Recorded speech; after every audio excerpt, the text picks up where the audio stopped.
आगमन काल के 20वें दिन में आप सबों का स्वागत है।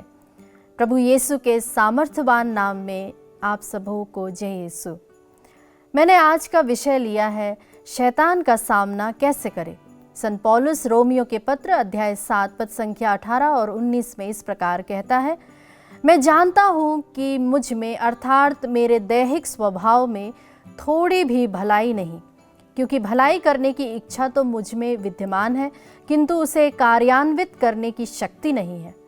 मैं जो भलाई चाहता हूँ वह नहीं कर पाता, बल्कि मैं जो बुराई नहीं चाहता वही कर डालता हूँ। मतलब जो मुझ में पाप है वह मुझसे करवाता है। प्यारे भाइयों और बहनों, आप में से कुछ होंगे या कुछ से थोड़े ज़्यादा भी होंगे जो इस बात से सहमत है कि जो हम करना नहीं चाहते वही कर डालते हैं। उदाहरण के लिए, अगर मैं सोचूं कि आज के दिन मैं ना चिड़चिड़ाऊं, पर ऐसा हो ही नहीं सकता। मैं जिस चीज़ के बारे में सोचती हूं कि मैं वो ना करूं, मैं वही करती हूं। आध्यात्मिकता की शुरुआत इसी में है कि हम जैसे वास्तविकता में हैं उसे हम पहले स्वीकार करें। हम प्रेरितों के काम में कुरनेलियुस के बारे में पढ़ते हैं। जब स्वर्गदूत कुरनेलियुस के घर आया तो उसने कहा, जाओ पेतरुस को बुलाओ और जो कुछ भी वह तुम्हें बताए वह सुनना। देखा जाए तो शायद स्वर्गदूत पेतरुस से भी अच्छा प्रचार कर सकता था, लेकिन उसने क्यों नहीं किया? प्यारे मित्रों, क्योंकि मुक्ति का अनुभव पेतरुस को था, ना कि उस स्वर्गदूत को। अगर हम किसी बंधन में हैं तब हम इस मुक्ति का अनुभव नहीं कर पाएंगे। यह बंधन बार बार हमसे वही करवाता है जो हम करना नहीं चाहते। पौलुस कहता है कि ईश्वर ने मुझ में एक अच्छा कार्य शुरू किया। प्यारे मित्रों, अगर हम चाहते हैं कि ईश्वर हम में वह कार्य शुरू करे तो सबसे पहले हमें ईश्वर की स्तुति करना सीखना है। अब प्रश्न ये उठता है कि हम स्तुति कैसे करें?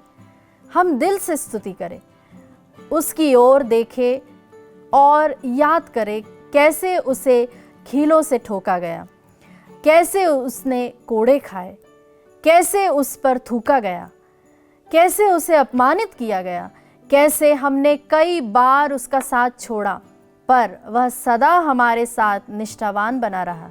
जब हम ईश्वर के प्रेम को, उसकी भलाइयों को, उसकी दया को जो वह हम पर करता है, अगर हम उसे याद करते हैं तो उसी समय हमारे अंदर ईश्वर की आत्मा विद्यमान हो जाएगी। हमें प्रभु फिर से कृतज्ञतापूर्ण स्तुति रूपी शब्दों से भर देता है।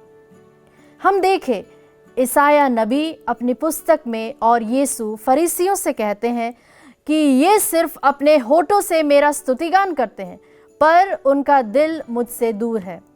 इसका मतलब है जो होठ से वे कह रहे हैं उनका कनेक्शन उनके दिल से नहीं है। प्रार्थना करना और ईश्वर की स्तुति करना, ये दोनों ही अलग अलग चीज़ें हैं। प्रार्थना में हम प्रभु से मांगते हैं, जबकि स्तुति में हम प्रभु से कुछ भी नहीं मांगते, पर हाँ, हम प्रभु की बड़ाई और प्रशंसा करते हैं। प्यारे मित्रों, आप जानते ही होंगे कि हाथी का स्वभाव कैसा होता है। एक बार एक राजा अपने नगर का मुआयना करते हुए जंगल की ओर गया। वहां पर उसने देखा कि महावत कुछ हाथियों के साथ डेरा डालकर बैठा हुआ था।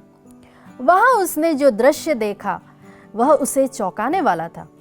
एक बड़े हाथी को पतली रस्सी से एक छोटे से पेड़ से बांधकर रखा था, और वहीं एक छोटे से हाथी को, जो कि छोटा बच्चा था, हाथी का बच्चा था, उसे मोटी रस्सी से एक मोटे पेड़ से बांधकर रखा था। छोटा हाथी पूरे बल से जी जान लगाकर उस रस्सी को तोड़ने की कोशिश में लगा हुआ था। राजा ने महावत से पूछा, यह क्या है? बड़े हाथी को पतली रस्सी से इस छोटे से पेड़ से बांध कर रखा हुआ है, और इस छोटे से हाथी को इतने बड़े पेड़ से मोटी रस्सी से बांध कर रखा हुआ है। महावत ने राजा को उत्तर दिया कि महोदय, जब यह बड़ा हाथी छोटा था तब उसे भी बड़े पेड़ से मोटी रस्सी से बांध कर रखा हुआ था। हाथी ने बहुत सी कोशिशें की कि किसी तरह रस्सी को तोड़कर मुक्त हो जाए, परंतु वह सफल नहीं हुआ। इसलिए उसने रस्सी को तोड़ने का भरोसा ही छोड़ दिया। अब वह अपने आप को स्वतंत्र करने की कोशिश कभी नहीं करता, इसलिए इसे अब सिर्फ पतली रस्सी से बांध कर रखा हुआ है।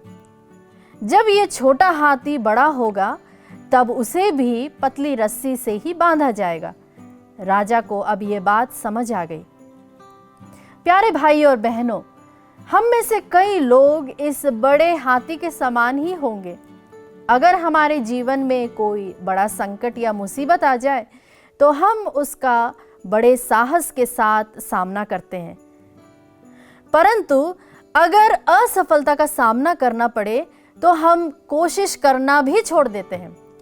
अगर छोटी सी समस्या हमारे सामने आ जाए तो हम उसका सामना करने में हिचकिचाते हैं और उदास और परेशान होकर हम हार मान लेते हैं। यही होता है हमारे अंदर के बॉन्डेजेस के साथ भी। हम एक समय तक हमारे अंदर जो होता है उससे लड़ते रहते हैं, पर एक समय बाद हम हार मान लेते हैं। जैसा कि मैंने आपको शुरुआत में एक सिंपल एक्सरसाइज बताया है, वह यह कि हम स्तुति करना शुरू करें। हम हिम्मत ना हारें, पर कोशिश में लगे रहें और उस शैतान का जो हमें बंधनों में बांध कर रखता है उसका डटकर सामना करें। Late Jesus be born in me today. आज का प्रभु वचन हम ले एफेसियों अध्याय 6 पद संख्या 11 से, जो इस प्रकार कहता है, आप ईश्वर के अस्त्र शस्त्र धारण करें जिससे आप शैतान की धूर्तता का सामना करने में समर्थ हो। आमीन। इसी के साथ मैं आज का संदेश यहीं समाप्त करती हूँ और आशा करती हूँ कि ईश्वर की आत्मा आपको उस मुक्ति के द्वार तक ले जाए। आप सबों को मेरा पुनः प्यार भरा जय यीशु।